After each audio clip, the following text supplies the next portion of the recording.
Assalamualaikum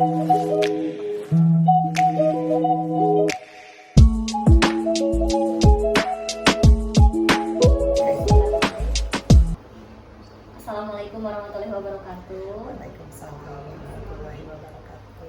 Ibu, perkenalkan, saya Rosbert Anissa. Saya mahasiswi PPG angkatan ketiga dari kampus Universitas Pendidikan Indonesia. Di sini saya ingin melengkapi atau memenuhi tugas saya di LK 1.2 mengenai eksplorasi masalah. Jadi ada beberapa hal yang ingin saya tanyakan kepada Ibu. Mohon maaf Dengan Ibu Ida Ariswati.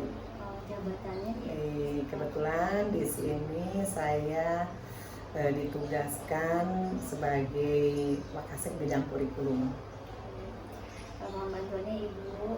Ada yang pertama itu saya menanyakan bagaimana sih motivasi belajar anak siswa SMK Negeri 1 Cipendei, khususnya di anak kelas 10 ini.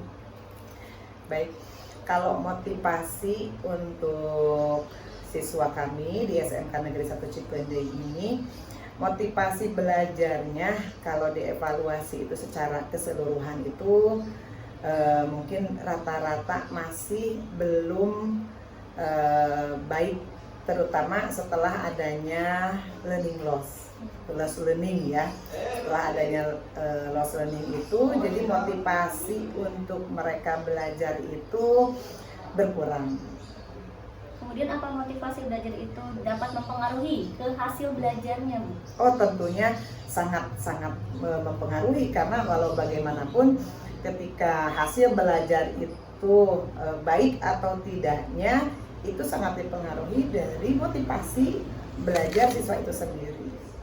Kemudian apa perlu diadakannya tes diagnostik awal, asesmen awal sebelum pembelajaran? Harus karena kita sebagai guru kan kita tidak tahu nanti siswa itu sudah sampai di mana secara pengetahuannya gitu ya. Jadi kalau kita mengetahui dari diagnosis itu ya, nanti kita bisa tahu treatmentnya seperti apa untuk siswa tersebut gitu. Jadi memang diagnosis awal itu sangat penting karena untuk langkah berikutnya gitu. Kalau gitu pendapat Ibu ya terhadap literasi dan numerasi di sekolah kita itu bisa nggak sih Bu mempengaruhi hasil belajar siswa?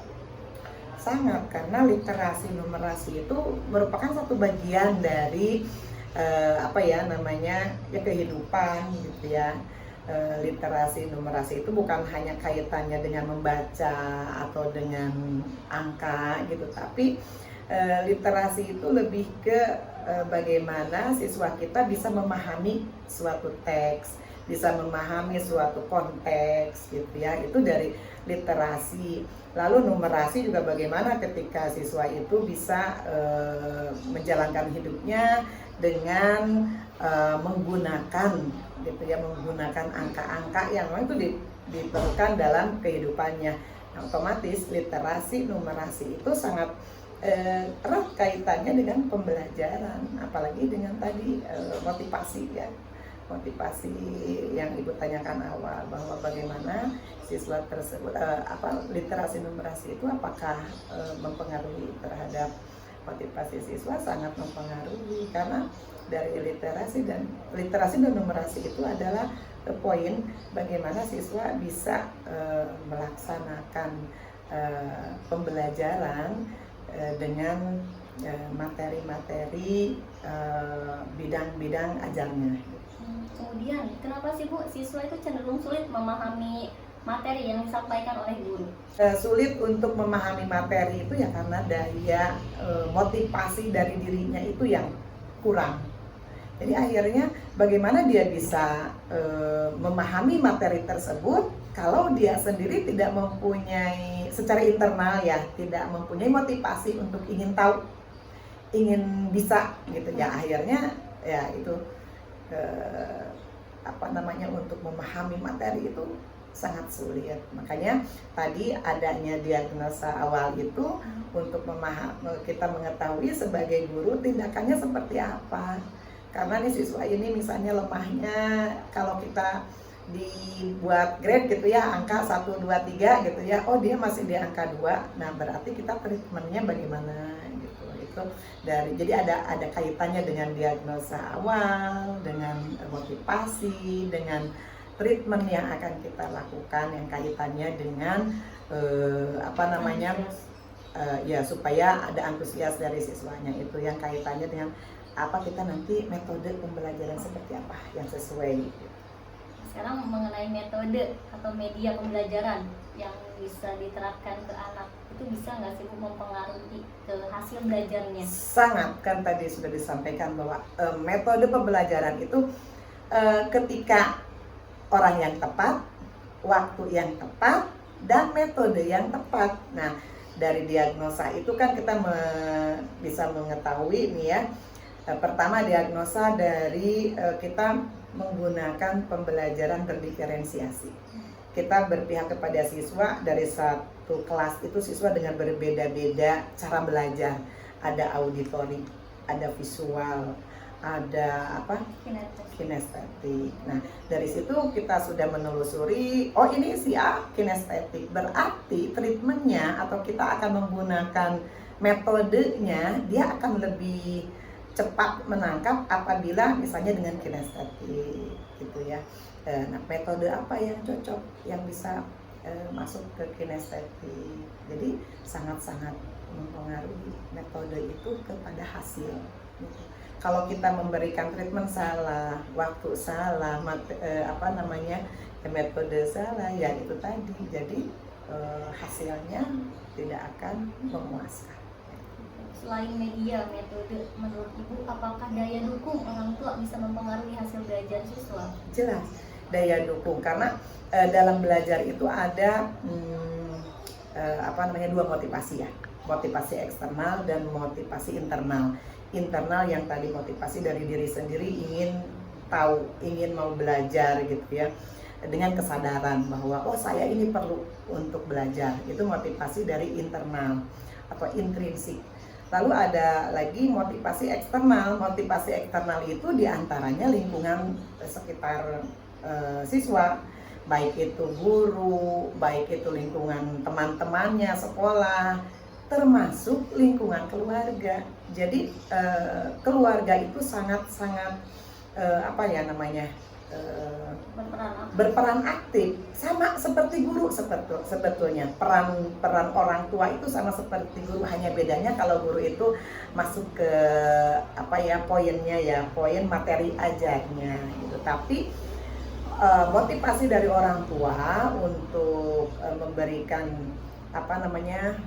support supaya bagaimana siswa itu bisa konsen untuk belajar dengan memberikan misalkan asupan makanan yang sesuai yang dibutuhkan, lalu memberikan ketenangan di keluarga bagaimana supaya dia bisa fokus gitu, lalu memberikan supaya siswa itu happy gitu ya, ingin mencapai cita-citanya, itu dari orang tua, dari keluarga. Jadi sangat-sangat penting, sangat utama juga gitu, support dari orang tua, motivasi dari orang tua. Kemudian faktor penyebab antusias belajar siswa menurut itu apa saja ya? Ya banyak, ya itu tadi ada internal, ada intrinsik, ada ekstrinsik. Dari dalam dirinya, maksudnya misalkan dia ketika dia punya permasalahan dalam hidupnya gitu dengan lingkungan sekitarnya, jadi dia malas untuk belajar. Atau juga faktor dari lingkungan sekitarnya, dia bergaul dengan teman-temannya, misalkan teman-temannya bukan teman yang satu sekolah atau bukan pelajar gitu ya, temannya yang mempunyai aktivitas yang berbeda. Nah, dari situ dia misalkan diajak ke aktivitas yang lain, dia menemukan kesenangan di aktivitas itu, akhirnya untuk belajar di sekolah dia tidak mau. Jadi faktor internal ada, eksternal juga ada yang mempengaruhi bagaimana siswa itu mempunyai motivasi untuk belajar.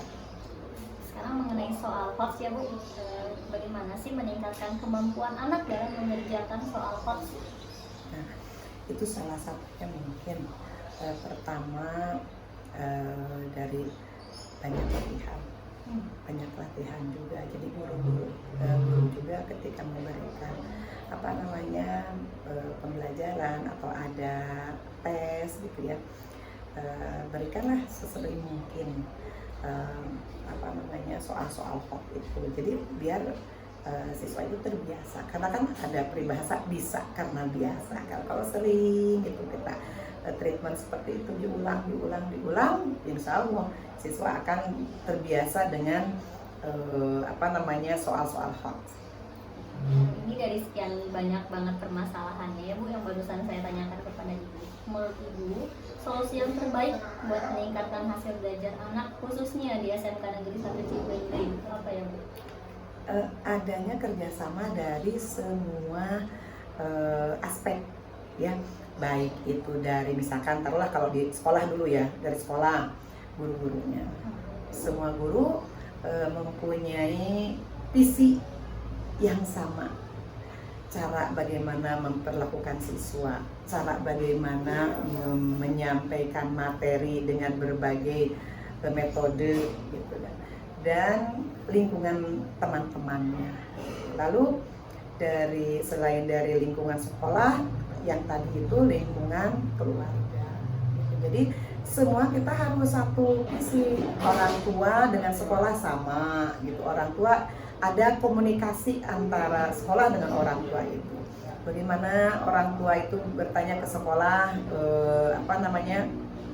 kemajuan belajar anaknya, terus bagaimana sikap dan tingkah laku anaknya di sekolah. Lalu sekolah juga menyampaikan ke orang tua, ini ada begini-begini, ada program ini di sekolah. Jadi keduanya ada kesinambungan, ada kerjasama itu untuk mendorong siswa itu agar dia mempunyai motivasi. Jadi jangan sampai di sekolah begini, di rumah berbeda treatment untuk ke muridnya itu gitu ya, ke siswanya itu.